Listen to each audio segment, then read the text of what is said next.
community.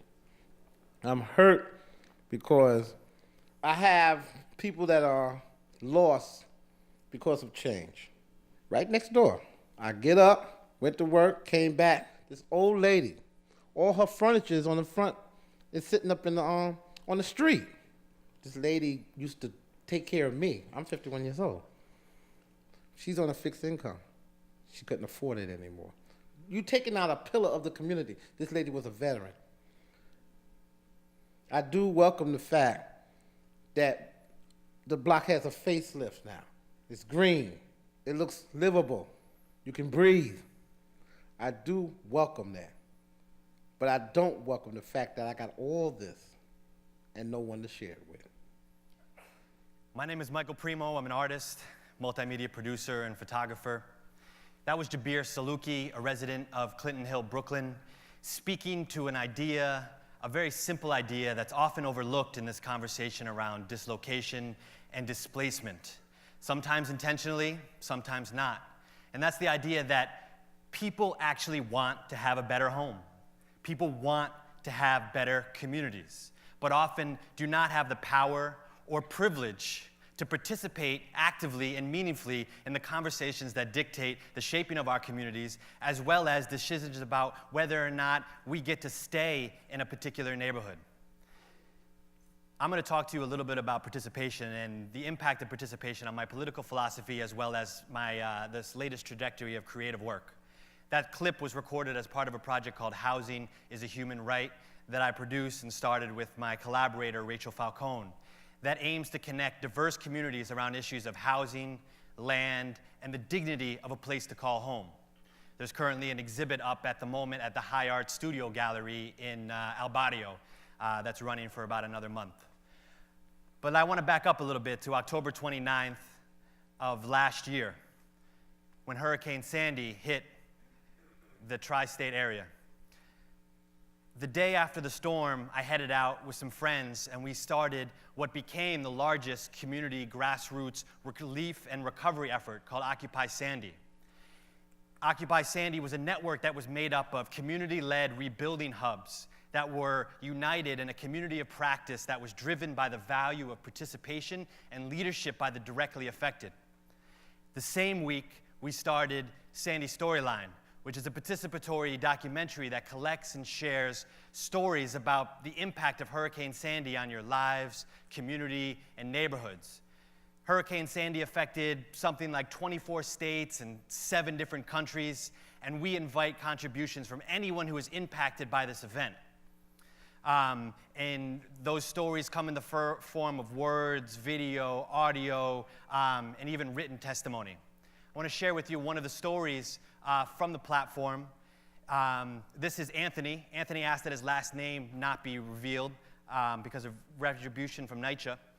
He is a resident of Gowanus Houses, which is a public housing complex in Gowanus, Brooklyn, and he's speaking 10 days after the storm before heat and hot water and electricity were restored to the complex. Some people out here really could use the help every day without Sandy. It's people around here that eat different from a regular human being. I don't know if you ever heard of a mayonnaise sandwich or a syrup sandwich, but those are meals that people eat out here and have been eating out here for 20, 30 years. This is the first time I ever seen anything like this. I never seen nobody around here care this much. When I was younger, Mika, remember the community center? Yeah, remember this? All that, the center. Trips in the summer, everybody knows about the center. You don't even have that no more. This community center was the resource. Now they don't have it. It's people in there volunteering right now. My mother is in there. My mother has fibromyalgia and arthritis. And she in there serving foods because it's there and people need it. You know what I'm saying? The people would help more if there was resources to help. You know, things would start picking up if there was funds. But we need something like this every day. Some positive, something that's positive. The day that power was restored to the developments, the community center was shut again, like it had been for years before the storm. Now a resident-led group called Families United for Racial and Economic Equality, or FURY for short, is helping lead the charge to figure out a solution to be able to keep the community center open. And what Anthony's story demonstrates, yet again, is that communities have solutions. We need only to continue to evolve the platforms of participation that allow these solutions to be heard and expressed, that allow these solutions to be further developed, and allow these solutions to be executed. Sandy's storyline is an experiment in participation. They say that often two things happen after these cataclysmic events, and that is either, on the one hand, communities are shattered and broken and scattered, and on the other hand, they come together and build power together and emerge stronger than when the storm happened. And so we wanted to create a really robust platform that would allow people to communicate their stories in whatever way was possible. So what we did is, with help from MIT Center for Civic Media, we devised 4 ways for people to contribute their stories that we implemented the week of the storm. We had an 800 number that allowed people to call in their story or listen to other stories. That was used by mostly elderly people, people who didn't have cell phones or internet access. And then we had a text messaging capability that allowed people to contribute their story via sending a picture message or a text message with a bit of information and testimony that is added to the website. And then we have our sandystoryline.com, which is a portal that allows people to go to the site and contribute their stories. The 4th way is through workshops that we conduct in communities, often in relation with community-based organizations that help support the capacity of communities to be able to communicate their story and let people know what's happening and what's going on. Very often in these situations, as is the case often, most of the information, like a lot of the attention is focused on physical infrastructure. But the physical infrastructure would be empty without the people to populate it. So we think that there needs to be equal emphasis on the social infrastructure, the emotional and mental fabric that holds communities together, makes neighborhoods vibrant.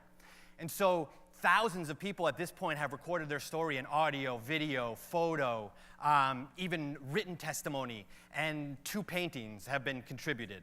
And slowly, many different storylines are emerging that create connections across geography, demographic, race, class, that tie back into that essential aspiration that we all have to build a better home, to build more vibrant neighborhoods, to build more vibrant communities. And we do it through collaboration and participation.